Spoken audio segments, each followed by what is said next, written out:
کر لڑیں جیسا کہ وہ سیسا پلائی دیوار ہے۔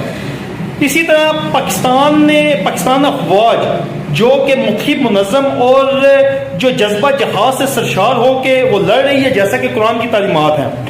اسی طرح بھارت نے جو اپنے آپریشن کا نام منتخب کیا سندور جو کہ ہندو خواتین کے ماتھے کے اوپر لگا ہوا سرخ رنگ ہے، اور انہوں نے ہندوستان نے جو بھارت نے نام منتخب کیا اس کا مقصد میں آپ کو بتاؤں کہ وہ جارحانہ جارحیت اور جو جھوٹا پروپیگنڈا پہلگام واقعہ تھا، اس میں ہندو جو مرد تھے ان کو ٹارگٹ کیا گیا اور جو ہندو خواتین بیوہ ہو گئی۔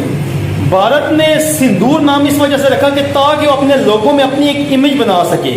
بھارت کی جارحیت جھوٹا پروپیگنڈا پاکستان کبھی بھی کامیاب نہیں ہونے دے گا، اور پاکستان بھارت کو اس کی ہر ایکٹیویٹی پر منہ توڑ جواب دے گا۔